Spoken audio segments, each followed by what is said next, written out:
Hi everyone, a warm, very good evening to each one of you. So in this video, we'll be looking at a simple topic, a short topic, which is very important for upcoming APPSC exams.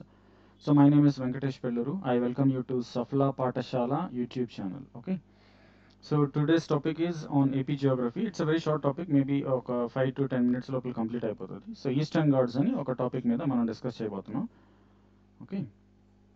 If you like the content మీకు ఉపయోగపడుతుంది అనుకుంటే please do subscribe, ఒక like ఇవ్వండి 10 మందికి తెలిసేలాగా. And if you can share it. And మీకు ఏమైనా doubts ఉంటే కామెంట్ చేయండి. సో దీని గురించి తర్వాత మాట్లాడతాను. So I just don't want to start it right away. So first content చూద్దాం. So eastern Ghats. So eastern Ghats అంటే ఏంటి? మన దేశంలో మౌంటైన్స్, టిపికల్ మౌంటైన్ స్ట్రక్చర్స్ చాలా ఉన్నాయి కదా.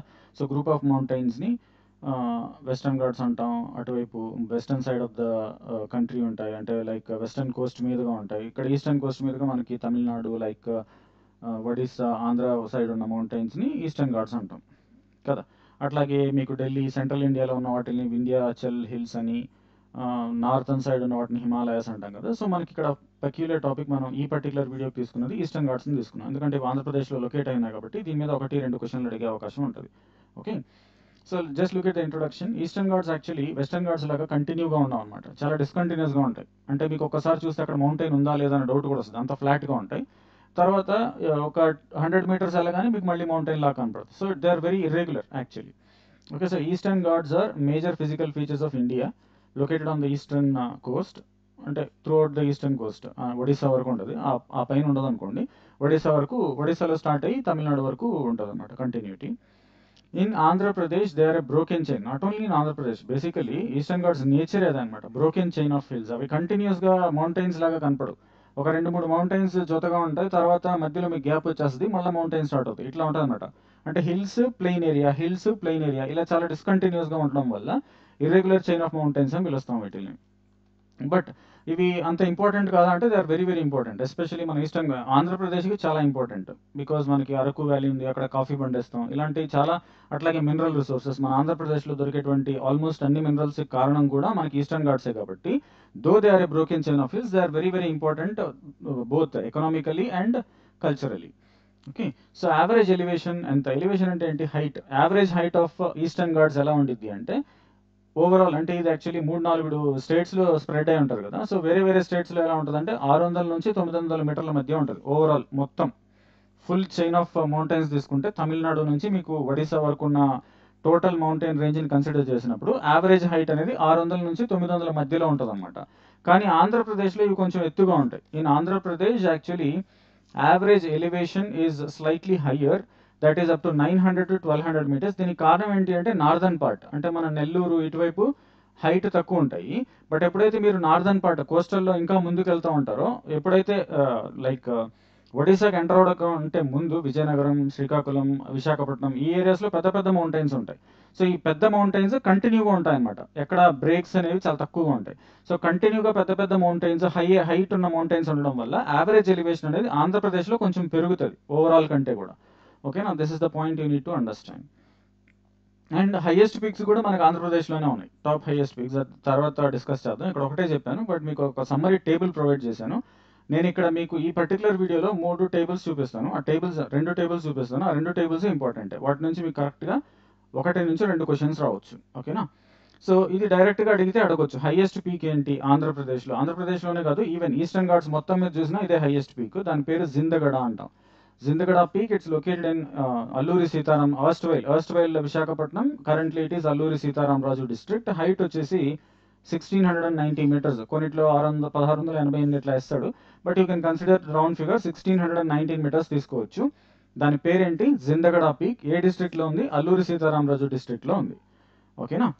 దెన్ రిసోర్స్ వైజ్ ఇంపార్టెంట్ అంటే డెఫినెట్లీ ఇంపార్టెంట్. నేను ఆల్రెడీ చెప్పాను కదా, చాలా సోర్సెస్ ఆఫ్ మినరల్స్ ఉంటాయి మనకి ఇక్కడ. సో మినరల్ రిసోర్సెస్ అన్ని ఆంధ్రప్రదేశ్లో ప్రొడ్యూస్ అయ్యే మేజర్ మినరల్ రిసోర్సెస్ మొత్తం మీకు ఈస్టర్న్ ఘాట్స్ ద్వారానే లభిస్తాయి. ఒక్కొక్క జిల్లాలో ఒక్కొక్క రకమైన మెటీరియల్ అనేది మనకి లభ్యం అవుతూ ఉంటుంది. మనం దాన్ని ఎక్స్ట్రాక్షన్ చేసి సేల్ చేసుకోవడం, యూటిలైజ్ చేసుకోవడం చేస్తాం. అంటే economically they are very very important because they are rich in mineral resources. Okay. So Eastern Ghats are a storehouse of valuable mineral resources which include bauxite. నేను జస్ట్ ఒక introduction లాగా చెప్పాను, మీకు complete content అనేది ఒక టేబుల్లో ఉంది, ఆ టేబుల్ చూసుకుంటే చాలు మీరు. సో బాక్సైట్ బేసిక్ ఎక్కువగా మీకు విశాఖపట్నం శ్రీకాకుళం ఏరియాలో దొరుకుతుంది. అండ్ ఇక్కడ మీకు ఒక ఇంపార్టెంట్ పాయింట్ జనరల్ సైన్స్లో అడిగితే అడగచ్చు. అల్యూమినియం అనే మెటల్ని మనం ఎక్స్ట్రాక్ట్ చేయాలి అంటే మనకు ఒక ఓర్ కావాలి. ఆ ఓర్ పేరు ఏంటి అంటే మినరల్ ఓర్ పేరు బాక్సైట్. బాక్సైట్ అనే మినరల్ ఓర్ నుంచి మనం అల్యూమినియం అనే మెటల్ని ఎక్స్ట్రాక్ట్ చేస్తాం. ఓర్ అంటే ఏంటి? It's a group of minerals. మనకు కావాల్సిన ఎలిమెంట్ని మనం సపరేట్ చేసుకుంటాం ఆ మినరల్ ఓర్ నుంచి. సో బాక్సైట్ అనే మినరల్ ఓర్ నుంచి మనకు అల్యూమినియం అనే వాల్యుబుల్ మెటల్ దొరుకుతుంది. ఆ అల్యూమినియంని మనం కుకింగ్ యుటెన్సిల్స్ తయారు చేయడానికి ఉపయోగిస్తాం, అట్లాగే ఏరోప్లేన్స్ తయారు చేయడానికి ఉపయోగిస్తాం. చాలా చోట్ల మనకి అల్యూమినియం అనేది చాలా ఇంపార్టెంట్. ఈవెన్ ఎలక్ట్రిసిటీ రిలేటెడ్ వర్క్స్లో కూడా మనకి అల్యూమినియం అనేది ఉపయోగపడుతుంది. అల్యూమినియం ఫాయిల్స్, రీసెంట్గా అయితే అల్యూమినియం ఫాయిల్స్ ఉపయోగించి మీరు ఫుడ్ పార్సల్స్ అవి చేస్తూ ఉంటారు. So aluminium is used in various kinds of works. So ఆ అల్యూమినియం అనే మెటల్ రావాలి అంటే మనకి ఒక ఓర్ కావాలి. ఆ ఓర్ పేరు ఏంటి అంటే మినరల్ ఓర్ పేరు బాక్సైట్. అది ఆంధ్రాలో విరివిగా దొరుకుతుంది, అంటే ఎక్కువగా దొరుకుతుంది అనమాట. యాజ్ వెల్ యాజ్ మనకి ఎట్లా లైమ్ స్టోన్ దొరుకుతుంది, సిమెంట్ ఇండస్ట్రీ ఉంది, ఆంధ్రప్రదేశ్లో సిమెంట్ ఫ్యాక్టరీస్ కూడా ఉన్నాయి కదా. Then flora and fauna. Flora అంటే ప్లాంట్స్ అని అర్థం. మొత్తం ప్లాంట్ కింగ్డమ్ని ఫ్లోరా అంటాం, అన్ని రకాల ప్లాంట్స్ని కలిపి. అట్లాగే అన్ని రకాల యానిమల్స్ని కలిపి ఫానా అంటాం. ఫ్లోరా అంటే రిలేటెడ్ టు ప్లాంట్స్, ఫానా అంటే రిలేటెడ్ టు యానిమల్స్ అని అర్థం. సో మనకి రిచ్ హెరిటేజ్ ఉంది. మనకి నేషనల్ పార్కులు 1-2 ఉన్నప్పటికీ అవి చాలా ఇంపార్టెంట్. సో మనకి వైల్డ్ యానిమల్స్ కనిపిస్తాయి, డొమెస్టికేటెడ్ యానిమల్స్ కనిపిస్తాయి, రకరకాల అంటే స్పీసీస్ డైవర్సిటీ ఎక్కువగానే ఉంటుంది ఆంధ్రప్రదేశ్లో కానీ అటువైపు ఒడిస్సాలో కానీ. సో దానికి కారణం ఏంటి అంటే ఈస్టర్న్ ఘాట్స్ ఉండడం వల్లే. So eastern Ghats also is a treasure trove of biodiversity. Biodiversity అంటే ఏంటి? స్పీసీస్ డైవర్సిటీ అంటే ఎక్కువ రకాల జీవరాశులు కనిపించేదని బయోడైవర్సిటీ అంటాం. రకరకాల ప్లాంట్స్ కనిపిస్తాయి, రకరకాల యానిమల్స్ కనిపిస్తాయి. ఓకేనా? మేజర్గా ఎక్కడ అంటే Seshachalam hills. This is very very important. మీకు తిరుపతిలో ఒక నేషనల్ పార్క్ ఉంది కదా, అంటే బయోస్పియర్ రిజర్వ్ ఉంది కదా, దాన్ని యునెస్కో బయోస్పియర్ రిజర్వ్ మన రాష్ట్రంలో ఉండేదే 1-2, అందులో మనకి యునెస్కో బయోస్పియర్ రిజర్వ్ కూడా ఉంది. దాన్ని శేషాచలం హిల్స్ అంటాం. తిరుపతి రీజన్ చుట్టుపక్కల మొత్తాన్ని శేషాచలం హిల్స్ అంటాం. అక్కడ మీకు చాలా ఇంపార్టెంట్ యానిమల్స్ అయినటువంటి టైగర్, చీతా ఇవన్నీ ఉంటాయి కాబట్టి దాన్ని బయోస్పియర్ రిజర్వ్గా డిక్లేర్ చేసి ప్రొటెక్టెడ్ ఏరియాగా చూస్తాం. అక్కడికి వెళ్ళి మనం ఏదంటే తీసుకురావడానికి అవ్వదు. స్మగ్లింగ్ అంటాం. ఎందుకు? ఎర్రచందనం కొట్టేసి దాన్ని ఏమంటున్నాం? స్మగ్లింగ్ అంటున్నాం. Because we are not legally allowed to do so. మనం అడవిలోకి వెళ్ళి ఎర్రచందనం చెట్లు నరకడానికి మనకి అధికారం లేదు. అది ఓన్లీ గవర్నమెంట్కి మాత్రమే ఉంది. కానీ కొంతమంది అలా ఇల్లీగల్గా చేస్తుంటారు కాబట్టి దానికి స్మగ్లింగ్ అనే పేరు పెట్టి వాళ్ళని అరెస్ట్ చేస్తూ ఉంటాం. సో ఇంకొక మోస్ట్ ఇంపార్టెంట్ క్రూషియల్ పాయింట్ ఏంటి అంటే, మీకు ఎర్రచందనం అనేది ప్రపంచం మొత్తం మీద న్యాచురల్గా దానంతటా అదే ఎవ్వరు దాన్ని సంరక్షించడం జరగదు, లేకపోతే దాని విత్తనాలు కానీ సీడ్స్ కానీ ప్రాపిగేషన్ కానీ ఏం చేయం. దానికి ఎలాంటి హెల్ప్ హ్యూమన్ సైడ్ నుంచి ఉండదు. అయినా కూడా చాలా ఎక్కువగా ఎర్రచందనం న్యాచురల్గా లభించేటువంటి ఒకే ఒక్క ప్లేస్ ఏది అంటే ప్రపంచంలో శేషాచలం హిల్స్ మాత్రమే. అది తిరుపతి దగ్గరలో ఉంటే శేషాచలం హిల్స్ మాత్రమే. సో ఇది చాలా గుర్తుపెట్టుకోవాలి. ఎండమిక్ అంటే located, restricted to a particular locality అని, అంటే ఆ ప్లేస్లో మాత్రమే మీకు అది న్యాచురల్గా దొరుకుతుంది. బయట పండిస్తారు కానీ పండించడం అంటే హార్వెస్టింగ్, అది అగ్రికల్చర్ లాగా చేస్తారనమాట. రైతులు ఉంటారు, వాళ్ళు ఇక్కడ నుంచి సీడ్స్ తీసుకెళ్తారు, ఆ సీడ్స్ని వేసి వాళ్ళే అన్ని రకాలుగా దానికి వాటర్ ప్రొడక్షన్, దానికి కావాల్సిన కెమికల్స్, పెస్టిసైడ్స్ అన్నీ చాలా కేర్ తీసుకొని పెంచాల్సి వస్తుంది అనమాట. కానీ శేషాచలంలో ఎవరు కేర్ తీసుకోరు, ఎవరు అక్కడ ఇన్సెక్టిసైడ్స్, పెస్టిసైడ్స్ ఎవరు స్ప్రే చేయరు, ఆటోమేటిక్గా అవే పెరుగుతూ ఉంటాయి. కాబట్టి దాన్ని ఎండమిక్ అంటాం. Endemic means what? It is located or restricted to a particular location. Naturally ఒక పర్టికులర్ ఏరియాలో మాత్రమే లభించే వాటిని endemic to that particular region అంటాం. అక్కడ తప్ప మీకు ఎక్కడ న్యాచురల్గా కనపడదు. ప్రపంచం మొత్తం మీద, మన దేశంలోగానే కాదు, ప్రపంచం మొత్తం మీద మీకు న్యాచురల్గా రెడ్ శాండర్స్ దొరికే ఏకైక ప్రదేశం Seshachalam hills, which is located in Andhra Pradesh. Okay, this reason also serves as a protected habit. Obviously already చెప్పాను కదా, బయోస్పియర్ రిజర్వ్ కాబట్టి అక్కడ ప్రొటెక్షన్ అనేది ఆటోమేటిక్గా వచ్చేస్తుంది. So it's under governmental control. ఎవరంటే వాళ్ళు అక్కడికి వెళ్ళడానికి అవకాశం ఉండదు. వెళ్తే మీ మీద ఫారెస్ట్ యాక్ట్ కింద కేసులు నమోదు చేయడానికి కూడా వాళ్ళకి అధికారాలు ఉంటాయి. ఓకే, దెన్ నేను చెప్పాను కదా 2 టేబుల్స్ ఉంటాయి. ఆ 2 టేబుల్స్ నుంచి 1 క్వశ్చన్, 2 క్వశ్చన్స్ వచ్చే అవకాశం ఉంటుందని ఆ టేబుల్స్ ఇవే. సో సమ్మరీ టేబుల్, దీన్ని గ్రూప్ 2లో క్వశ్చన్ అడిగాడు మీకు. యాక్చువల్లీ మొన్న జరిగిన గ్రూప్ 2లో names of the eastern Ghats, అంటే ఈ ఈస్టర్న్ ఘాట్స్ ఓవరాల్ అంటే ఈస్టర్న్ కోస్ట్ మొత్తం మీద స్ప్రెడ్ అయిన మౌంటైన్స్ని ఈస్టర్న్ ఘాట్స్ అంటాం. కానీ అది ఒక్కొక్క ఏరియాలో, ఒక్కొక్క రాష్ట్రంలో లేదా మన రాష్ట్రంలో ఉన్న వేరే వేరే జిల్లాల్లో దానికి పేర్లు మారుతూ ఉంటాయి అన్నమాట. అంటే లోకల్గా ఉన్న ప్రదేశాన్ని బట్టి దానికి ఒక పేరు ఇస్తారు. ఆ పేర్ల మీద క్వశ్చన్ అడుగుతాడు. మ్యాచింగ్ అడగొచ్చు, లేదా డైరెక్ట్ సింపుల్గా ఒక స్టేట్మెంట్ బేస్డ్ క్వశ్చన్ అడగొచ్చు, ఎలాగైనా అడగొచ్చు. సో ఈస్టర్న్ ఘాట్స్ని అల్లూరి సీతారామరాజు జిల్లాలో ఏమని పిలుస్తారంటే అనంతగిరి హిల్స్ అంటారు. అట్లాగే పాడేరు హిల్స్ అని కూడా అంటారు. ఇదంత ఇంపార్టెంట్ కాదు, ఇది ఒకళ్ళు ఇచ్చినా అందరికీ తెలుస్తుంది, కానీ ఈ పేరు మీరు గుర్తుపెట్టుకోవాలి. అల్లూరి సీతారామరాజు జిల్లాలో ఈస్టర్న్ ఘాట్స్కి ఉన్న కామన్ నేమ్ ఏంటి లేదా లోకల్ నేమ్ ఏంటి అని అడిగినప్పుడు you have to say it's they are actually known as or popularly known as Ananthagiri hills అంటాం. ఓకేనా. Then coming to Visakhapatnam and Vizianagaram. విశాఖపట్నంలో వాటిని అరకు వ్యాలీ లేదా అరకు హిల్స్ అంటాం. ఇక్కడ ఫస్ట్ నేమ్కి సంబంధం అనమాట. అంటే Visakhapatnam is related to Araku hills. Second name అయినటువంటి Vizianagaram it is related to Madugula hills. Madugula hills ఏ జిల్లాలో ఉన్నాయి అంటే మీరు విశాఖపట్నం అని పెట్టకూడదు, ఏం పెట్టాలి, విజయనగరం. నేను కొంచెం టేబుల్ని ఎక్స్టెండ్ చేయాల్సింది, పక్కన ఇచ్చేసాను, but you have to remember that way. Okay. విశాఖపట్నంలో అరకు హిల్స్ అంటారు, విజయనగరంలో మాత్రం మాడుగులా హిల్స్ అంటారు. ఓకేనా. దెన్ కమింగ్ టు శ్రీకాకుళం జిల్లాలో వీటికి ఈ క్వశ్చన్ అడిగింది గ్రూప్ 2లో, ఇదే క్వశ్చన్ అడిగాడు. శ్రీకాకుళం జిల్లాలో ఈస్టర్న్ ఘాట్స్ని ఏమని పిలుస్తారు అని అడిగాడు. So actual answer is Mahendragiri hills. Okay. Group 1 group 2 మొత్తానికి ప్రిలిమ్స్లో అడిగిన క్వశ్చన్ ఇది. సాలూరు హిల్స్ అని కూడా పిలుస్తారు, బట్ ఇది ఇంపార్టెంట్ కాదు, మనకి దీని మీదే క్వశ్చన్ అడుగుతాడు. ఎందుకంటే మహేంద్రగిరి హిల్స్ అనేది ఒడిశాలో కూడా సేమ్ నేమ్ ఉంది. సో మనం కన్ఫ్యూజ్ అయ్యి వేరే ఆప్షన్ పెడతాం. మహేంద్రగిరి హిల్స్ అనేది మనకు ఐడియా కూడా రాదు, కానీ శ్రీకాకుళంలో మహేంద్రగిరి హిల్స్ అనే అంటారు. ఒడిశాలో కూడా మీకు ఈస్టర్న్ ఘాట్స్ని మహేంద్రగిరి హిల్స్ అనే అంటారు. Mahendragiri is the highest peak of eastern Ghats in Odisha. ఓకేనా. నంద్యాల రీజన్లో వీటిని నల్లమల హిల్స్, నంద్యాల కర్నూలు మొత్తం మీద అటు సైడ్ మొత్తం నల్లమల హిల్స్ అంటాం. ఎక్కడ, నంద్యాల కర్నూలు ఆ ఏరియాస్లో. నెల్లూరులో వీటిని వెలికొండ హిల్స్ అని, ప్రకాశం, ఈ రెండు జిల్లాల్లో సేమ్ నేమే. Nellore and in Prakasam they are popularly known as Veligonda అంటారు లేదా వెలికొండ అంటారు. వెలికొండ హిల్స్ ఎక్కడ అంటే మీకు ఆప్షన్లో ఏదో చూసుకొని పెట్టండి. ప్రకాశం ఉంటే ప్రకాశం, నెల్లూరు ఉంటే నెల్లూరు, ఈ రెండిట్లో ఏదో ఒకటి ఇవ్వచ్చు. దెన్ కడప అన్నమయ్య, ఇది పాలకొండ కూడా కడప అంటే ఇంతకుముందు కడప, బట్ ఇప్పుడు అన్నమయ్యలకు వచ్చేసింది అది. ఇప్పుడు కడపలో మీకున్న హిల్స్ని లంకమల్లా హిల్స్ అంటారు. ఏమంటారు, లంకమల్లా హిల్స్ అని, చాలా ఫేమస్ ఏరియా, అక్కడ వాటర్ ఫాల్స్ అవి కూడా ఉంటాయి. సో ఈ లంకమల్లా హిల్స్ యాక్చువల్లీ ఎక్కడ ఉన్నాయంటే కడప డిస్ట్రిక్ట్, ప్రజెంట్ 26 జిల్లాల్లో ఉన్నట్టు కడప జిల్లాలో ఉన్నాయన్నమాట. దెన్ తిరుపతి అందరికీ తెలిసిన విషయం, చాలా ఫేమస్ కూడా, చాలా ఎగ్జామ్స్లో అడిగిన క్వశ్చన్. శేషాచలం హిల్స్ అంటారు, ఎక్కడ, తిరుపతి జిల్లాలో. అదే అన్నమయ్య జిల్లాలో, అంటే ప్రీవియస్ కడప ఇప్పుడు అన్నమయ్య అంటాం, అక్కడ వాటిని పాలకొండ హిల్స్ అంటారు. ఏమంటారు, Palakonda hills is the local name of eastern Ghats in Annamayya district or the erstwhile Kadapa. Okay. And చిత్తూరులో వీటిని వచ్చేసి హార్స్లీ హిల్స్ అంటారు, which is a famous hill station. ఇక్కడ హిల్ స్టేషన్ కదా, బ్రిటిష్ వాళ్ళు ఇక్కడ ఒక పెద్ద ఫేమస్ స్కూల్ని కూడా ఏర్పాటు చేయడం జరిగింది. అండ్ వాళ్ళు ఇక్కడ సమ్మర్ విడిదికి ఉపయోగించేవాళ్ళు అనమాట ఈ హార్స్లీ హిల్స్ని. చూడడానికి కూడా చాలా బాగుంటుంది. సో చిత్తూరులో హార్స్లీ హిల్స్ అంటాం, తిరుపతిలో శేషాచలం హిల్స్ అంటాం, అన్నమయ్యలో పాలకొండ హిల్స్ అంటాం. ఒకవేళ అక్కడ అన్నమయ్య కనపడలేదు అనుకోండి, మీరు కడప చూడాలి. కడప ఆస్ట్వైల్ కడప కదా, అంటే ఇంతకుముందు కడప జిల్లాలోనే ఉండింది కాబట్టి పాలకొండ హిల్స్, లంకమల్ల హిల్స్ రెండు కడప కిందకు వస్తాయి. కానీ పర్టికులర్గా వాడు అన్నమయ్య అని అడిగితే మాత్రం పాలకొండ హిల్స్ అన్నమయ్య కిందకి వెళ్తాయి అనమాట. తిరుపతిలో శేషాచలం హిల్స్ ఉన్నాయి. నెల్లూరు, ప్రకాశం ఈ రెండిట్లో వెలిగొండ హిల్స్ అంటాం. అక్కడ ఉన్న ఆప్షన్ బట్టి మీరు చూస్ చేసుకోవాలి. దెన్ కడప, లంకమల్ల హిల్స్ కడప కిందకే వస్తాయి. నంద్యాల, కర్నూలు ఏది ఇచ్చినా కూడా మీరు నల్లమల హిల్స్ అనే చెప్పాలి.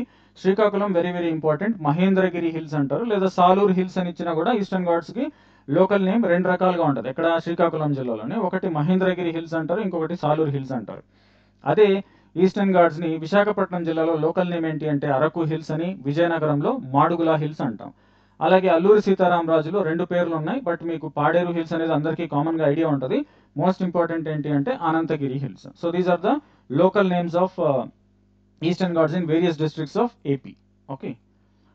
Now we are moving on to very important. దీని నుంచి గ్రూప్ 1లో అడిగాడు క్వశ్చన్, గ్రూప్ 2లో అడిగాడు, ప్రతి ఎగ్జామ్లో అడుగుతాడు ఆబ్వియస్గా. ఎకనామిక్ జియోగ్రఫీ కింద ఒక క్వశ్చన్ వస్తుంది ఇందులోంచి, ఏ జిల్లాలో ఏ మినరల్ ఎక్కువగా లభిస్తుంది అనే దాన్ని బట్టి. సో మినరల్ ఎక్కడ, దాని లొకేషన్ ఏంటి అనేది ఇక్కడ చూస్తాం. బాక్సైట్ ఆల్రెడీ చెప్పాను కదా, విశాఖపట్నం. సో విశాఖపట్నం చాలా ఇంపార్టెంట్ ఆఫ్ కోర్స్, ఇవి కూడా ఓకే. బట్ మీకు పాపికొండలు అనే ఏరియా ఉంది కదా, అది గోదావరి దగ్గర ఉంటుంది అనుకోండి. పాపికొండలు అని అడిగాడు అనుకోండి, అప్పుడు మీరు ఈస్ట్ గోదావరి, వెస్ట్ గోదావరి చెప్పాలి. పాపికొండలు అంటాం దాన్ని, ప్రీవియస్ దాంట్లో నేను ఇంక్లూడ్ చేయలేదు దాన్ని. Then bauxite is famously produced or bauxite is available in which of the following districts of AP అంటే మీకు ఇవన్నీ వస్తాయి, బట్ మేజర్ వచ్చేసి Visakhapatnam. Okay, Visakhapatnam, Vizianagaram and then east Godavari. Then limestone అంటే ఏంటి, సున్నప్రాయ అంటాం కదా అది. సో ఎక్కడెక్కడ దొరికింది అంటే కడప, కర్నూలు, గుంటూరు, కృష్ణ, ఈవెన్ ప్రకాశం, ఒంగోలులో కూడా దొరుకుతుంది, బట్ తక్కువ క్వాంటిటీలో ఉంటుంది. కడపలో మీకు ఎక్కువగా దొరుకుతుంది, కడప, కర్నూలు, గుంటూరు అండ్ కృష్ణ. ఇది చాలా చాలా ఇంపార్టెంట్. మైకా ఎక్కడ దొరుకుతుంది అంటే నెల్లూరు. అది కూడా గూడూరు సైదాపురం రీజన్లో. ఇప్పుడు ఈ బెల్ట్ యాక్చువల్లీ తిరుపతి జిల్లా కిందకి వెళ్ళింది, బట్ రీసెంట్గా అడిగిన అన్ని ఎగ్జామ్స్లో వాడు ఆప్షన్ నెల్లూరు కానీ ఇచ్చాడు. సో కాబట్టి నెల్లూరు గుర్తుపెట్టుకోండి. ఒకవేళ నెల్లూరు లేదనుకోండి, అప్పుడు ఇప్పుడు ప్రజెంట్ డే తిరుపతి డిస్ట్రిక్ట్ ఏదైతే ఉందో గూడూరు దాని కిందకి వెళ్ళిపోయింది. కాబట్టి ఒకవేళ మీకు నెల్లూరు ఇవ్వకపోతే మీరు తిరుపతిని సెలెక్ట్ చేసుకోవాల్సి ఉంటుంది. ఏది? మైకా అనే మినరల్కి. మైకా నుంచి ఇంకొకటి వస్తుంది, ఏంటి? క్వార్ట్జ్. క్వార్ట్జ్ అని అడిగినా కూడా నెల్లూరే. క్వార్ట్జ్ అడిగినా మైకా అడిగినా రెండు నెల్లూరే. ఒకవేళ నెల్లూరు లేకపోతే మీరు తిరుపతి చూడాలి, ఎందుకంటే గూడూరుని ఇప్పుడు తీసుకెళ్లి తిరుపతి జిల్లాలో కలిపాడు కాబట్టి. Okay, then comes gold. Gold మీకు అనంతపూర్, చిత్తూరులో అంత ఎక్కువగా ఏం దొరకదు, మీరు ఇది గుర్తుపెట్టుకోండి. అనంతపూర్లో రామగిరి గోల్డ్ ఫీల్డ్స్ అని ఉన్నాయి. అక్కడ మాత్రమే మన ఆంధ్రప్రదేశ్లో యాక్చువల్లీ గోల్డ్ ప్రొడక్షన్ అనేది జరుగుతుంది. చాలా తక్కువ అమౌంట్లో ఎక్స్ట్రాక్షన్ అనేది జరుగుతుంది. Then comes diamond. ఇది ఇంపార్టెంట్ మీకు యాక్చువల్లీ. సో అనంతపూర్లో మళ్ళీ డైమండ్స్ కూడా ఉంటాయి. దెన్ కృష్ణ. కర్నూలులో ఉన్నాయి, బట్ మీకు కృష్ణ చాలా చాలా important and Anantapur important. Diamonds అడిగితే ఈ రెండు మీకు ఆన్సర్ ఇచ్చే అవకాశం, ఈ రెండిట్లో ఒకటి ఆన్సర్గా వచ్చే అవకాశం ఉంటుంది. Then manganese. మ్యాంగనీస్ ఓర్ మీకు శ్రీకాకుళం అండ్ విజయనగరం జిల్లాల్లో ఎక్కువగా దొరుకుతుంది. Iron ore. ఐరన్ ఓర్ ఇది కూడా ఇంపార్టెంట్. ఐరన్ ఓర్ మీకు ఎక్కువగా అనంతపూర్, కడప ఇంపార్టెంట్. అన్నిటికంటే ఎక్కువ దొరికేది మనకి ఇక్కడే కాబట్టి అదే ఇంపార్టెంట్. అనంతపూర్లో కూడా ఉంటుంది. Okay, then comes barites. Barites అనేది కూడా మీకు కడప, కర్నూలులోనే ఎక్కువగా కనిపిస్తుంది. Asbestos again Anantapur. And this is very very important. ఇది చాలా చాలా ఇంపార్టెంట్. మీకు మార్కాపురం ఆ ఏరియాలో ఎక్కువగా, ప్రకాశం జిల్లాలో ఉన్నటువంటి మార్కాపురంలో ఇప్పుడు వాళ్ళు ప్రత్యేక జిల్లా అడుగుతా ఉన్నారు, ఇవ్వచ్చు కూడా. ఓకే, సో శాండ్ స్టోన్ అనేది ఎక్కువ అంటే మనం పలకలు తయారు చేస్తాం కదా, అది ఎక్కువగా మీకు ఈ ఏరియాలో దొరుకుతుంది. So sand stone is majorly produced by Prakasham district or Ongole district of Andhra Pradesh. So these are the important minerals and their locations, they are available in Andhra Pradesh. ఇవన్నీ కూడా ఏంటి, ఎక్కడైతే మౌంటైన్స్ ఉంటాయో అక్కడే దొరుకుతాయి. అవన్నీ ఆ mountains అన్నిటికీ లోకల్ కామన్ నేమ్ ఏంటి? ఈస్టర్న్ ఘాట్స్ అంటాం. ఒక్కొక్క జిల్లాలో ఒక్కొక్క పేరు ఉన్నప్పటికీ ఈస్టర్న్ ఘాట్స్ ఉండడం వల్లే ఈ మినరల్స్ అన్ని మీకు లభ్యం అవడం జరుగుతూ ఉంటుంది. So eastern Ghats are very very important for the mineral resource production. కొంచెం అడిషనల్ ఇన్ఫర్మేషన్ యాడ్ చేశాను. ఇది గ్రూప్ 1 గ్రూప్ 2 ఎగ్జామ్కి ఉపయోగపడుతుంది. వేరే ఎగ్జామ్స్కి ఈ ఏరియా నుంచి క్వశ్చన్స్ అనేవి చాలా రేర్గా అడుగుతారు, కానీ గ్రూప్ 1 గ్రూప్ 2లో కామన్ అప్లికేషన్ ఓరియంటెడ్ క్వశ్చన్స్ అడుగుతాడు. వాట్ ఈస్ ద ఎక్స్టెంట్ అంటే ఎక్కడి నుంచి ఎక్కడ వరకు ఉంటుంది అనేది ఇంపార్టెంట్. ఈస్టర్న్ ఘాట్స్ ఎక్కడ, ఇది ప్రాబబ్లీ ఐ థింక్ గ్రూప్ 1 ప్రిలిమ్స్లో ఈ క్వశ్చన్ లాస్ట్ టైం అడిగాడు. So eastern Ghats actually starting point వచ్చేసి మీకు బే ఆఫ్ బెంగాల్ అంటే బే ఆఫ్ బెంగాల్కి దగ్గరగానే మీకు ఈ మౌంటైన్స్ అనేవి లొకేట్ అయి ఉంటాయి. ఓకేనా. సో స్టార్టింగ్ పాయింట్ వచ్చేసి ఒడిశాలో ఉంటుంది, మహేంద్రగిరి అంటాం. ఆ ఏరియా నుంచి స్టార్ట్ అవుతుంది. ఎండింగ్ వచ్చేసి తమిళనాడులో ఏమవుతుందంటే ఇటువైపు నుంచి ఈస్టర్న్ కోస్ట్ నుంచి ఈస్టర్న్ ఘాట్స్ వస్తాయి, వెస్టర్న్ కోస్ట్ నుంచి వెస్టర్న్ ఘాట్స్ వచ్చి ఇవి రెండు మిక్స్ అయిపోతాయి, అంటే మర్జ్ అవుతాయి అనమాట. మర్జ్ అయిన చోట అవి చాలా బ్లూ కలర్లో కనిపిస్తూ ఉంటాయి. అందుకే నీలగిరి హిల్స్ అని పేరు పెట్టారు. ఏమని పేరు పెట్టారు? Nilgiri hills. So when Eastern Ghats and Western Ghats merge in Tamil Nadu, ఏ ఏరియాలో జరుగుతుంది అంటే Tamil Nadu ending, almost Tamil Nadu end అయ్యే దగ్గర తమిళనాడు కర్ణాటక బార్డర్లో కలుస్తాయి అనమాట. వీటిని నీలగిరి హిల్స్ అంటారు, ఎందుకంటే అవి చూడడానికి బ్లూ కలర్లో కనిపిస్తుంటాయి దూరం నుంచి అబ్జర్వ్ చేసినప్పుడు, అందుకే నీలగిరి హిల్స్ అని పేరు పెట్టారు. సో మీకు ఈస్టర్న్ ఘాట్స్ అనేది ఒడిశాలో స్టార్ట్ అయ్యి తమిళనాడులో ఎండ్ అయిపోతుంది. టోటల్ లెంత్ ఎంత అంటే అప్రాక్సిమేట్లీ మీకు 1750 కిలోమీటర్స్ లెంత్లో మీకు ఈ ఈస్టర్న్ ఘాట్స్ అనేవి డిస్ట్రిబ్యూట్ అయినాయి. యావరేజ్ ఎలివేషన్ ఆల్రెడీ చెప్పాను. ఓవరాల్ మీకు తమిళనాడు నుంచి ఒడిశా వరకు చూసుకుంటే 600 to 900 మీటర్స్ యావరేజ్ వస్తుంది. కానీ ఆంధ్రప్రదేశ్లో కొన్ని ఎత్తైన పర్వతాలు ఉండడం వల్ల ఓవరాల్ ఎలివేషన్ కొద్దిగా ఎక్కువ ఉంటుంది. ఆంధ్రాలో 900 to 1200 మీటర్స్ మధ్యలో యావరేజ్ ఎలివేషన్ అనేది ఆంధ్రాలో ఉంటుంది. బట్ ఓవరాల్గా చూసుకుంటే 600 నుంచి 900 మధ్య ఉంటుంది అనమాట. దెన్ ఏ రాష్ట్రాల్లో మీకు ఈస్టర్న్ ఘాట్స్ అనేవి లొకేట్ అయి ఉన్నాయంటే eastern Ghats are actually located in 5 states of India. So Odisha అక్కడ స్టార్ట్ అవుతుందన్నాం, అట్లాగే ఆంధ్రప్రదేశ్లో ఉంటుంది, తెలంగాణ చాలా తక్కువ భాగం, అంటే కర్నూలు బార్డర్ ఏదైతే ఉందో ఆ రీజన్స్లో మాత్రమే మీకు ఈస్టర్న్ ఘాట్స్ అనేవి కనబడతాయి. దెన్ కమ్స్ కర్ణాటకలో కూడా చాలా తక్కువే ఉంటుంది. And then Tamil Nadu. Okay, so ఈ 5 రాష్ట్రాల్లో మీకు ఈస్టర్న్ ఘాట్స్ అనేవి స్ప్రెడ్ అయి ఉన్నాయి. మేజర్ ఏరియా మీకు ఆంధ్రప్రదేశ్, ఒడిశాలోనే కవర్ అయిపోతుంది. Then summary table of top 5 highest mountains, అంటే ఈస్టర్న్ ఘాట్స్ అనే ఆ మౌంటైన్ చైన్లో ఉన్నటువంటి టాప్ హైయెస్ట్ హైట్ ఉన్నటువంటి 5 మౌంటైన్స్ రేంజెస్ లేదా 5 మౌంటైన్స్ ఏంటి అంటే అందులో టాప్ 3 కూడా ఆంధ్రాలోనే ఉన్నాయి, 5th వన్ కూడా ఆంధ్రాలోనే ఉంది. ఇది గుర్తుపెట్టుకోవాలి మీరు. సో ఫస్ట్ ప్లేస్ లేదా హైయెస్ట్ మౌంటైన్ ఈస్టర్న్ ఘాట్స్ మొత్తానికి హైయెస్ట్ మౌంటైన్ ఆంధ్రాలోనే ఉంది. దాని పేరు ఆల్రెడీ మనం చూసాం కూడా, జిందగడ పీక్. హైట్ కూడా గుర్తుపెట్టుకోండి, డైరెక్ట్గా హైట్ అడిగినా అడగవచ్చు. కొంచెం ఆడుగా క్వశ్చన్ ఫ్రేమ్ చేశారనుకోండి హైట్ అడుగుతాడు. ఓకే, హైట్ వచ్చేసి మీకు 1690 మీటర్స్. మీరు ఇక్కడ గమనిస్తే కేవలం 10 మీటర్లు మాత్రమే వ్యత్యాసం ఉంది. ఓకేనా. ఒకవేళ ఇది ఆన్సర్లో లేదనుకోండి, అప్పుడు మీరు సెకండ్ ఆప్షన్ ఆన్సర్గా చూస్ చేసుకోవాలి. సో 1690 మీటర్స్ జిందగడ పీక్ ఎక్కడ ఉంది? అల్లూరి సీతారామరాజు జిల్లా, ఆంధ్రప్రదేశ్లో ఉంది. అర్మకొండ కూడా మీకు అల్లూరి సీతారామరాజు జిల్లా. ఇవి రెండు కూడా మీకు అల్లూరి అంటే ప్రజెంట్ డే ఇప్పుడున్న 26 జిల్లాల ప్రకారం అల్లూరి సీతారామరాజు జిల్లాలోనే ఉన్నాయి ఇవి. ఓకేనా? బట్ థర్డ్ వన్ వచ్చేసి మీకు విశాఖపట్నం జిల్లాలో ఉంది. It is in Visakhapatnam. ఇది 1680 మీటర్స్ యాక్చువల్లీ అర్మకొండ. కొన్ని ఎగ్జామ్స్లో అర్మకొండ అని ఇచ్చాడు, బట్ లేటెస్ట్ ఎస్టిమేషన్ ప్రకారం Jindhagada is the highest peak with 1690 meters. ఒకవేళ మీకు ఆప్షన్స్లో జిందగడ కనిపించలేదనుకోండి, అప్పుడు you have to go for Armakonda. అది 1680 మీటర్స్, సెకండ్ హైయెస్ట్. అది కూడా అల్లూరి సీతారామరాజు జిల్లాలోనే ఉంది. మూడో హైయెస్ట్ మౌంటైన్ వచ్చేసి గాలికొండ అని పేరు దానికి. 1643 మీటర్ల ఎత్తు ఉంటుంది. ఏ జిల్లాలో అంటే విశాఖపట్నం జిల్లా. Again it is in Andhra Pradesh. Fourth highest peak మాత్రం మీకు ఒడిశాలో ఉంది. దాన్ని మహేంద్రగిరి అంటాం. యాక్చువల్లీ ఈస్టర్న్ ఘాట్ స్టార్ట్ అయ్యేది ఇక్కడనే. 1501 మీటర్స్ ఉంటుంది. ఆ ఫిఫ్త్ హైయెస్ట్ పీక్ కూడా మనకి విశాఖపట్నంలోనే, సీతమ్మకొండ. ఇది కూడా విశాఖపట్నమే. సీతమ్మకొండ 1460 మీటర్స్ ఉంటుంది. So these are the top 5 highest peaks of eastern Ghats. Jindhagada highest 1690, Alluri Sitarama Raju Andhra Pradesh. Armakonda 1680, Alluri Sitarama Raju Andhra Pradesh. Galikonda 1643, Visakhapatnam Andhra Pradesh. Fourth highest మాత్రం అవుట్ ఆఫ్ ఆంధ్ర ఉంది, Mahendragiri 1501 meters, Odisha. And the fifth highest peak is again Sitamakonda, located in Visakhapatnam district of Andhra Pradesh, measuring a height of 1460 meters. Okay, so that's it. This is the important information. Ante koncham కన్సైజ్డ్ గా crisp గా చెప్పేసాం. ఒక 10 నిమిషాల లోపల అయిపోయి ఉంటుంది video. So these are the important points with regard to mountains, minerals and local names of eastern Ghats in various districts of AP. Hope you enjoyed the content. If you really enjoyed the content or if you found it useful in your exam preparation process, I request you to give a like, subscribe to my channel, comment. If you have any doubts, you can comment. మీకు ఏదైనా content కావాలన్నా లేకపోతే videos కావాలన్నా కామెంట్లో పెట్టండి. వీలైనంత వరకు నేను రెస్పాన్స్ ఇవ్వడానికి ట్రై చేస్తాను. మీకు నిజంగా నచ్చితే మీ ఫ్రెండ్స్కి లేకపోతే ఎవరైతే ఆస్పిరెంట్స్ ఉంటారో వాళ్ళందరికీ షేర్ చేయండి. ఇప్పుడు ఒక ఇంపార్టెంట్ ఇన్ఫర్మేషన్, నేను సెప్టెంబర్ 5th నుంచి లాంగ్ టర్మ్ బ్యాచ్ స్టార్ట్ చేస్తున్నాను. ఇది APPSC exams group 1 and group 2 ఈ రెండింటికి కూడా లాంగ్ టర్మ్ బ్యాచ్ స్టార్ట్ చేస్తున్నాం.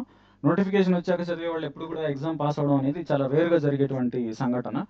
అండ్ ఇప్పుడు చూస్తున్నారు కదా, ఇప్పుడున్న గవర్నమెంట్ ట్రెండ్ ఎలా ఉందంటే, కరెక్ట్ మీకు సిలబస్ ఇచ్చాక ఒక 70 నుంచి 90 రోజులు, నోటిఫికేషన్ వచ్చాక ఒక 45 to 60 days లోపల ఎగ్జామ్ పెట్టేస్తున్నారు. ఈవెన్ రేపు వచ్చే గ్రూప్ 1 గ్రూప్ 2 పరిస్థితి కూడా ఇదే ఉండొచ్చు మాక్సిమం. లేకపోతే ఒక 3 నెలలు దొరకవచ్చు. 3 నెలల్లో మీకు అంత సిలబస్ కంప్లీట్ చేయడం అనేది స్టార్ట్ చేస్తుంటే మీరు ఆల్రెడీ చదువుంటే ఓకే. మీరు ఆల్రెడీ చదవలేరు, మీరు ఫస్ట్ టైం వస్తున్నారు, లేదా ఇంతకుముందు చదివినా మీకు అంత సాటిస్ఫాక్షన్ లేదు, మీ ఆ డెప్త్ కంటెంట్ చదవలేదు అనుకున్నప్పుడు, obviously it is advisable to start before notification comes. ఒక round of complete syllabus complete అయిపోయి ఒకసారి చదివేసి ఉండాలి నోటిఫికేషన్ వచ్చే లోపల. నోటిఫికేషన్ వచ్చాక మీరు చేయాల్సిన పని ఏంటి అంటే రివిజన్, కంటిన్యూగా రివైజ్ చేస్తూ ఉంటే అప్పుడు మీకు వాడు ఏం అడిగినా కూడా మనం ఆన్సర్ చేసే అబిలిటీ ఉంటుంది అనమాట. సో మనం సెప్టెంబర్ 5th నుంచి ఈ బ్యాచెస్ అనేది స్టార్ట్ చేస్తున్నాను. కానీ డబ్బులు కాదు, ఫ్రీగా ఒక 10 రోజులు ఫ్రీగా చెప్తాను. ఎందుకంటే నేను ఎలా చెప్తున్నాను ఏంటి, అది మీకు ఉపయోగపడుతుందా లేదా అవన్నీ మీకు తెలియాలి కదా. అండ్ మోస్ట్ ఇంపార్టెంట్ థింగ్ ఏంటి అంటే, నేను చెప్పేది ఓన్లీ ఇంగ్లీష్ మీడియం వాళ్ళకి మాత్రమే. నా మెటీరియల్ కానీ కంటెంట్ కానీ మొత్తం ఇంగ్లీష్ మీడియంలో ఉంటుంది. ఎక్స్ప్లెనేషన్ ఆఫ్ కోర్స్ తెలుగులో కొంచెం మాట్లాడతాం, ఎక్స్ప్లెయిన్ చేస్తాం, కానీ టెక్నికల్గా నేను తెలుగులో చెప్పలేను కాబట్టి I'm limited to only English medium. Okay, మీకు ఏం డౌట్స్ ఉంటే ఈ నెంబర్కి వాట్సాప్ చేయండి. Any doubts, okay. కాల్ చేస్తే నేను రెస్పాండ్ అవ్వకపోవచ్చు, ఫ్రీగా ఉంటే రెస్పాండ్ అవుతాను, బట్ ఫ్రీగా లేనప్పుడు I can reply you over WhatsApp. So వాట్సాప్లో కన్సల్ట్ చేయొచ్చు. నేను చెప్పాను కదా, సెప్టెంబర్ 5th నుంచి యాక్చువల్లీ స్టార్ట్ చేద్దామని ప్లాన్ చేస్తున్నాను. 10 days ఫ్రీ కోచింగ్ ఉంటుంది. అంటే ప్రతిరోజు ఒక క్లాసు 2 క్లాసులు లేకపోతే 2-3 daysకి ఒకసారి ఎగ్జామ్ ఇలా ఉంటుంది అనమాట. ఎందుకు అంటే నేను ఎలా ఉన్నాను, నేను ఎలా చెప్తున్నాను, నేను చెప్పే కంటెంట్ మీకు నిజంగా అర్థమవుతుందా, ఫ్రీక్వెన్సీ మ్యాచ్ అవ్వాలి. టీచర్ స్టూడెంట్ రిలేషన్ ఎలా ఉండాలంటే ఆ ఫ్రీక్వెన్సీ అనేది మ్యాచ్ అవ్వలేదంటే మీకు అంత సాటిస్ఫాక్షన్ ఉండదు అనమాట. సో మీరు నిజంగా నా కంటెంట్ ఇష్టపడుతున్నారంటే యూ కెన్ ఆబ్వియస్లీ చూస్ సఫలా పాఠశాల. ఎందుకు సఫలా పాఠశాల లేదా నేను చెప్పే పాఠాలు మీరు వినాలి అంటే, నేను చెప్పేదంతా మీరు ప్రీవియస్ వీడియోస్ అయినా చూసుకోండి, హై క్వాలిటీ కంటెంట్ ఉంటుంది. ఈ ట్రాష్ అంతా ఏముండదు. మీకు నిజంగా ఎగ్జామ్లో ఏదైతే ఉపయోగపడుతుందో అది మాత్రమే నా కంటెంట్లో పెట్టుంటాను. చిన్న పాయింట్స్ డివేట్ అయినప్పటికీ మెజారిటీ ఆఫ్ మై కంటెంట్ 90% నేను ప్రొవైడ్ చేసే మెటీరియల్ మొత్తం మీకు ఎగ్జామ్లో వచ్చేది లేదా ఎగ్జామ్లో వచ్చిన దాన్ని ఆన్సర్ చేయడానికి ఇండైరెక్ట్ అప్లికేషన్కి ఉపయోగపడేటువంటి కంటెంట్ మాత్రమే ఉంటుంది. అది కూడా కొంచెం మీకు అర్థమయ్యే విధంగా లూసిడ్ ఇంగ్లీష్ లాంగ్వేజ్లో, అంటే అందరికి అర్థమయ్యే ఇంగ్లీష్ తెలుగులోనే నేను మాట్లాడతాను కాబట్టి it is actually easy for you to understand. Then simplified English language అని చెప్పాను కదా, మెటీరియల్ కూడా నేను ఏదైతే క్లాస్కి వాడతానో అదే మెటీరియల్ మీకు కూడా ఇచ్చేస్తాను. ఎక్స్ట్రా మెటీరియల్ ఏమి ఉండదు, సేమ్ నేను ఏదైతే పాఠం చెప్పడానికి ఉపయోగిస్తానో అదే మీకు పీడిఎఫ్గా వస్తుంది అనమాట. బట్ మోస్ట్ ఇంపార్టెంట్ థింగ్ ఏంటి అంటే ఎక్స్ప్లెనేషన్ మాత్రమే తెలుగులో ఉంటుంది, మెటీరియల్ మొత్తం ఇంగ్లీష్లోనే ఉంటుంది. ఈవెన్ టెస్ట్ సిరీస్ కూడా నేను తెలుగులో ప్రొవైడ్ చేయను, టెస్ట్ సిరీస్ కూడా కేవలం ఇంగ్లీష్లోనే. ఎందుకంటే నాకు పదాలు రావు కాబట్టి ఆ ట్రాన్స్లేషన్ ఇవంతా తప్పులు అయితే మరి సరిగ్గా ఉండదు కాబట్టి I'm not taking that risk. So I'm limiting my self only to English medium. Okay, you can watch 24/7, మందే యాప్ వెబ్సైట్ అంతా ఉంది. కాబట్టి మీరు ఒకసారి పర్చేస్ చేస్తే ఆ వ్యాలిడిటీ ముగిసిపోయే వరకు మీరు ఎప్పుడు కావాలంటే అప్పుడు వీడియోస్ని వాచ్ చేయొచ్చు. But only from one device, ఒక డివైస్లోనే ఓపెన్ అవుతాయి అనమాట. So then valid up to next group 1. ఈ కోర్స్ ఎప్పటి వరకు వ్యాలిడ్ ఉంటుంది? ఇది కేవలం నేను చెప్పింది మీకు ప్రిలిమినరీ సిలబస్ కవర్ చేస్తాం. గ్రూప్ 1 ప్రిలిమ్స్, గ్రూప్ 2 మాత్రం బోత్ ప్రిలిమ్స్ కమ్ మెయిన్స్ రెండు, ఎందుకంటే అది ఆబ్జెక్టివ్ కాబట్టి గ్రూప్ 2 కంప్లీట్ అయిపోతుంది. గ్రూప్ 1 మాత్రం కేవలం ప్రిలిమ్స్కి సంబంధించిన సిలబస్ మాత్రమే ఈ పర్టికులర్ కోర్సులో మనం కవర్ చేయడం అనేది జరుగుతుంది. ఓకేనా? So next group 1, group 2 mains exam వరకు ఏది తర్వాత జరిగితే ఆ మెయిన్స్ ఎగ్జామ్ వరకు మీకు ఈ వ్యాలిడిటీ అనేది ఉంటుంది ఒకసారి మీరు పర్చేస్ చేస్తే. And the most important thing, అందరూ అడుగుతూ ఉంటారు కదా నాకు కష్టాలు ఉన్నాయని. సో అఫోర్డబుల్ అంటే నేను వేరే వాళ్ళలాగా 500, 600 లేదా 1000 రూపాయలు నేను ఇవ్వలేను, ఎందుకంటే ఎంటైర్ కంటెంట్ టెస్ట్ సిరీస్ మొత్తం నేనే రెడీ చేస్తాను. So 1 person has to do everything. అలాగని నో కాంప్రమైజ్ ఆన్ క్వాలిటీ. కొంచెం ముందు వెనక చెప్పిన షెడ్యూల్ ఫాలో అవ్వలేక కొంచెం లేట్ అవ్వచ్చు, కానీ కంటెంట్ డెలివర్ చేశాక మీరు సాటిస్ఫై అయ్యేలాగా ఉంటుంది అనమాట. So quality of the content మీద కాంప్రమైజ్ అనేది ఉండదు. ఓకేనా? సో బట్ అంత క్వాలిటీని మీకు బయట కొన్ని ఇన్స్టిట్యూట్స్ 10,000, 15,000 కూడా సేల్ చేసే వాళ్ళు ఉన్నారు. నేను కూడా అంత పెట్టొచ్చు, మనకు కూడా అంతే క్వాలిటీ, అంతకంటే మంచి క్వాలిటీనే ఇస్తానని నేను అనుకుంటున్నా, అది మీరు చెప్పాలి ఆఫ్ కోర్స్. బట్ మనం అఫోర్డబుల్ చేయడానికి, ఎక్కువ మందికి హెల్ప్ అవ్వాలనే ఉద్దేశంతో అఫోర్డబుల్ ఫీజే పెడుతున్నాను. బట్ యూ డోంట్ థింక్ తక్కువ పెట్టాడు కదా వీడు, క్వాలిటీ ఎలా ఉంటుందో ఏమనుకోకండి. క్వాలిటీ మాత్రం no compromise at all. Then కొంతమందికి సింప్లిఫై చేయడానికి మంత్లీ ఈఎంఐ ప్లాన్ తీసుకొచ్చాను, కానీ ఇందులో కేవలం ఒక క్లాసే ఉంటుంది పర్ డే త్రూ అవుట్. మీరు ఆ బ్యాచ్లో ఉన్నంత వరకు అలాగే ఉంటుంది అనమాట. ఒక్కొక్క క్లాస్ అంటే సిలబస్ అంత త్వరగా కవర్ చేయం, వేరే వాళ్ళకి 2 చెప్తే మీకు ఒక క్లాసే చెప్తాం. సో మీకు సిలబస్ అయ్యేది చాలా లేట్గా అవుతూ ఉంటుంది. సో 399 పర్ మంత్ అలా కట్టుకోవచ్చు మీరు. వీక్లీ 2 టెస్ట్లు ఉంటాయి, ఇవి అందరికీ ఉంటాయి ఆఫ్ కోర్స్, అందరికీ ఉండేటివే. దెన్ వన్ టైం పేమెంట్ చేస్తే మీరు 3,999కి వస్తుంది, 4,000 of course. If you pay in instalments, మీరు ఇన్స్టాల్మెంట్గా ఒక్కొక్క నెల 1000 రూపాయలు కట్టుకోవచ్చు, అలా 5 నెలల పాటు కట్టాలి, 5,000 అవుతుంది. ఓకేనా? సో ఇది pricing. I think last time నేను కూడా గ్రూప్ 2 రాశాను, 1:2లో సెలెక్ట్ అయ్యాను కాబట్టి చాలా ఇన్స్టిట్యూట్స్ ఎలా ఆఫర్ చేశాయి, ఏం ఆఫర్ చేశాయి ఇవన్నీ నాకు తెలుసు కాబట్టి, నేను చెప్పే క్వాలిటీ నాకు ఐడియా ఉంటుంది కాబట్టి ఇది చాలా తక్కువ. బట్ నాకు తక్కువ మంది దగ్గర ఎక్కువ డబ్బులు తీసుకోవడం కంటే ఎక్కువ మందికి చెప్పడం అనేది నా ఇంట్రెస్ట్. అంటే నాకు డబ్బు కంటే కూడా పేరు కావాలి, that is what I'm looking for. Okay, మీకు ఇది కొంతమందికి ఎక్కువ అనిపించవచ్చు, బట్ నాకు మాత్రం చాలా తక్కువ అనిపిస్తుంది, ఎందుకంటే I know what I'm going to provide. Okay, so ఒకసారి 10 days ఫ్రీ క్లాసెస్ వినండి. అంటే మిమ్మల్ని ఎవరు ఫోర్స్ చేయట్లేదు ఇక్కడ, మీకు ఇష్టమైతేనే చాలండి. కొంతమంది అంటారు అక్కడ నోటిఫికేషన్ రాలేదు, నోటిఫికేషన్ వచ్చాక నువ్వేం చేయలేవు నాన్న, నువ్వు ఏమీ చేయలేవు. నోటిఫికేషన్ రాకముందే నువ్వు రెడీగా ఉంటే వచ్చాక అంతమందితో పోటీ పడి నువ్వు ముందుకెళ్ళడానికి ఉంటుంది. కానీ నోటిఫికేషన్ వచ్చాక చూద్దాం ఎప్పుడు ఇస్తారో ఇవ్వరో అది పెద్ద డౌట్. అలాంటి మైండ్ సెట్ ఉన్నవాళ్ళు దయచేసి ఈ కాంపిటేటివ్ ఎగ్జామ్ ఫీల్డ్లోకి రావాకండి. మీ మైండ్ సెట్ ఎలా ఉండాలి అంటే ఎప్పుడు వచ్చినా కూడా నువ్వు రెడీగా ఉండాలి. ఇప్పుడు పాకిస్తాన్తో యుద్ధం చేసే సోల్జర్స్ వాడు ఎప్పుడు వస్తాడో పడుకుందాం ఫస్ట్ అనుకుంటారా? లేదు కదా, పగలు రాత్రి వాళ్ళ షిఫ్ట్ ప్రకారం వాళ్ళు డ్యూటీలు చేస్తూనే ఉంటారు. కాబట్టి మనం సేఫ్గా ఇక్కడ బతకగలుగుతున్నాం. ఇది కూడా అంతే, ఎప్పుడో ఎగ్జామ్ ఎప్పుడు నోటిఫికేషన్ ఇస్తాడో, ఎగ్జామ్ ఇప్పుడు పెడతాడో, ఇంకా మీదట పోస్ట్ పోన్లు అవి ఉండవు, మీరు ఎక్స్పెక్ట్ చేయకండి. ప్రీవియస్ గవర్నమెంట్ లేదా ఇంతకుముందు ఈ టీడీపీ గవర్నమెంట్ ఉన్నప్పుడు జరిగినట్టుగా పోస్ట్ పోన్లు అనేవి ఇక మీదట జరగవు. ఓకేనా? సో ఎగ్జామ్ షెడ్యూల్ అనౌన్స్ చేస్తారు, ఎగ్జామ్ పెట్టేస్తారు, అయిపోతుంది. మీరు ఎంత గింజుకున్నా కూడా ఇంక మీదట పోస్ట్ పోన్మెంట్లు అలాంటివి ఉండవు. కాబట్టి మీరు జాగ్రత్త పడి ఇప్పటి నుంచే వీలైనంత వరకు ప్రిపరేషన్ స్టార్ట్ చేయండి. మీకు ఇక్కడ ఎక్కువ అనిపిస్తుంది, వేరే దగ్గరన్నా చేరండి తక్కువ ఉన్న చోట, ఒకవేళ మీకు ఇష్టం ఉంటే. బట్ నా దగ్గర చేరితే నేను ఏం చేయగలను అనేది నాకు తెలుసు, దాన్ని మీకు చెప్తున్నాను. ఓకే, సో విత్ దట్ ఈ వీడియో డిస్క్రిప్షన్లో మీకు ఈ ఏపీపీఎస్సీ గ్రూప్ 1 గ్రూప్ 2కి సంబంధించిన గ్రూప్ పెట్టాను, ఆ గ్రూప్లో జాయిన్ అవ్వండి. కొత్త గ్రూప్ ఇది, ఇందులో ఎవరు లేరు, మీరే ఎవరైతే వీడియో వాచ్ చేస్తున్నారో వాళ్ళే ఫస్ట్ ఆ గ్రూప్లో జాయిన్ అవుతారు. సో మీకు ఇంట్రెస్ట్ ఉంటే మాత్రం దయచేసి జాయిన్ అవ్వండి. September 5th నుంచి క్లాసెస్ అనేవి స్టార్ట్ అవుతాయి. ఓకేనా? Thank you so much. With this note, if you really like the content, please do like, share, and subscribe. Thank you.